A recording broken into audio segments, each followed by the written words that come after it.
리스 1타 강사 레민의 김영호 대표입니다. 리스에 대해서 좀 오해 아닌 그런 오해들이 너무 많은 것 같아요. 부정적인 인식도 좀 있는 것 같고, 오늘 이 영상 보면은 리스에 대한 이해는 끝난다 라고 봐주시면 될 것 같습니다. 시작해 볼게요. 여러분들 리스 하면은 어떤 게 좀 떠오르나, 인터넷에 댓글이나 이런 데서 어떤 것들이 주로 많이 보이나. 일단 뭐 리스는 금융상품이죠. 당연히 캐피탈에서 진행하는 겁니다. 뭐 카푸어, 그리고 뭐 비싸다, 사업자만 하는 상품, 그리고 이제 댓글러들이 방에서 이렇게 과자 먹으면서 이렇게 댓글 싸지르고 있는 리스 하면은 인생 좆된다, 차도 한번 사본 적이 없으면서 뭐 그런 얘기하는 것들, 뭐 그런 것들이 떠오를 텐데요. 어느 정도는 공감합니다. 저도 금융 캐피탈 뭐 이런 건 어쩔 수 없는 거고요. 카푸어들 실제로 많이 탑니다. 그리고 비싸다, 이거는 반은 맞고 좀 반은 틀리다. 사업자만 하는 상품이다? 아닙니다. 개인도 많이 하는데 사업자가 비중이 좀 높을 뿐이고요. 방구석 댓글러들이 말하는 리스 하면은 지읒된다, 지읒되지 않고요. 저도 지읒되지 않았고 제 주변 사람들, 사업하시는 분들 다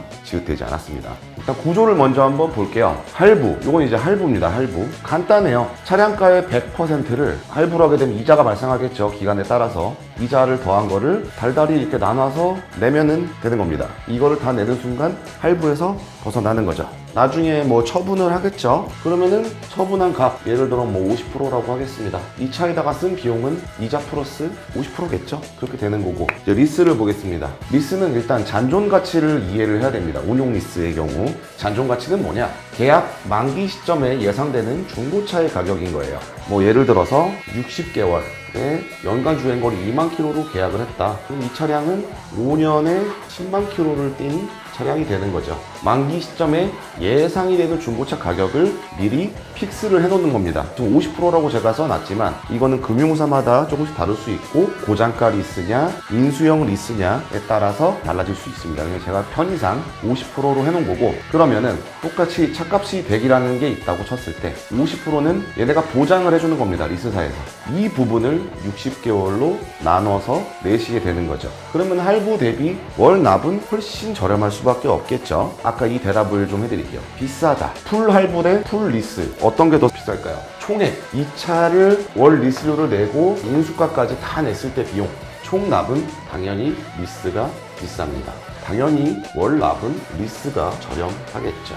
그건 왜 그러느냐? 금리 차이 때문에 그렇습니다. 통상적으로 할부는 신한마이카 같은 거 쓰면 5%대로 나오겠지만 사실 그거는 좀 쉽지 않고, 보통 시중금리가 6%대 시작이라고 보고, 리스 같은 경우에는 6점 후반대, 한 7점 초반대, 고장가 리스 같은 경우에는 그렇게 시작을 하기 때문에 당연히 총액으로 보면은 리스가 비쌀 수밖에 없습니다. 할부 같은 경우에는 선수금을 아무리 많이 넣어도, 물론 뭐 BMW 뭐 자사 상품이나 이런 것 중에는 선수금을 많이 넣으면 이자가 감면되는 뭐 그런 프로그램도 있지만, 보통의 할부라고 한다면 선수금을 아무리 넣어도 그냥 차값만큼 빠지고 나머지를 내는 거지 금리가 되지는 않거든요. 근데 리스 같은 경우에는 보증금을 넣으면 넣을수록 금리가 줄어듭니다. 정말 극단적으로 많이 넣게 되면은 0점대까지도 금리가 다운되는 효과가 있으니까, 아까 제가 여기서 말씀드린 거는 풀리스 기준일 때 리스가 총납이 비싸다는 얘기였고, 만약에 어느 정도 초기 자본이 많이 준비가 되어 있다, 90% 있다, 그러면 할부하시는 게 맞고요. 50%에서 40% 있다, 그럼 오히려 리스가 총액이 저렴하게 나옵니다. 그리고 제가 이제 리스 할 때 고객들이 좀 많이 좀 헷갈려하는 부분이 뭐냐면, 아까 제가 이만큼을 빼놓고 낸다고 말씀을 드렸잖아요. 60개월 동안, 뭐 48개월 동안 이거를 다 냈단 말이에요. 냈는데 왜 내 차가 안 되느냐, 이런 질문을 하시는 분들이 굉장히 많습니다.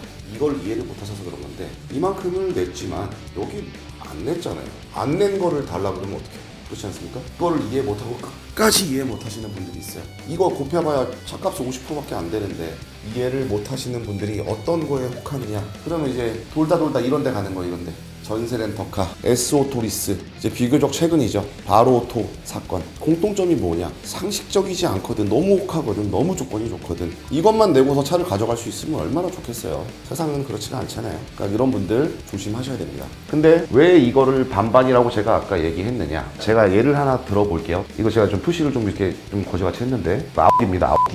아우디 4년 전에 괜찮았습니다. 뭐 벤츠 BM보다는 중고차 방호도가 좀 약하긴 했지만 지금처럼 망가지진 않았어요. 지금은 엄청 망가졌단 말이죠. 중고차 시세 자체가. 그리고 전기차 한때는 뭐 나라에서 막 장려를 막 했잖아요. 전기차 좋다, 사라, 지원도 빵빵하게 해주고 세제 혜택 주고 막 했는데 지금 전기차의 입지 어떻습니까? 몰라요. 또 좋아질 수도 있어요. 하지만 지금 현재 중고차 값 안 나와요. 그리고 쉐보레, 솔직히 현대 기아에 비해서 안 나오는 거 맞죠? 또 이 얘기하면 또 쉐슬람들이 몰려와서 또 다골 칠 것 같은데 팩트로 지금 제가 열거한 이런 차종들은 중고차 방호도가 현저히 떨어지는 게 맞습니다. 하지만 이거를 우리가 4년 전에 리스로 계약한 고객이 있고 할부로 계약한 고객이 있었어요. 이 업계에 있는 저조차 아우디 가격이 이렇게 지금 중고차 값이 많이 빠질 줄 예상을 할 수 있었을까요? 이거는 아무도 못했다고 저는 생각합니다. 그러면 리스로 계약한 고객은 말씀드렸죠. 잔존 가치가 보장이 되어 있었다고 이만큼만 돈을 내고서 나는 빠질 수가 있었어요. 탈출을 할 수 있었다는 거죠. 할부로 구매하신 분들도 지금 한 35% 나온단 말이에요. 이 15%만큼 손해를 볼 수밖에 없는 상황이라는 겁니다. 고작 리스 금리, 할부 금리 차이 나봐야 많이 나봐야 1.5%. 물론 제가 여기 물음표로 해놓은 거는 미친 영업사원을 만나면은 풀피 때리면 이게 이제 10몇 %까지 올라갑니다. 이제 그런 극단적인 경우를 제외하고는 고작 해봐야 1.5에서 2%, 많아봐야 2% 차이인데 이거는 지금 몇 프로 손해 보신 거죠? 15%가 날아간 거예요.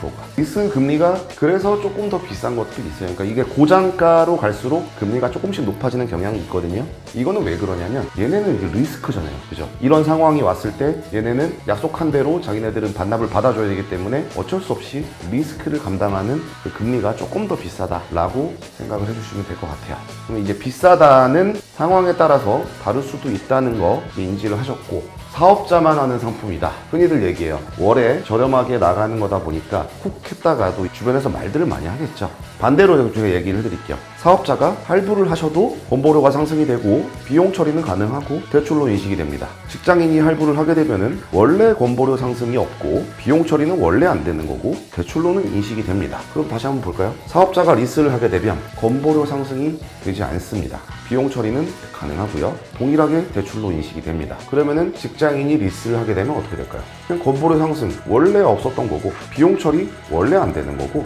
원래 대출이 인식이 되는 거예요.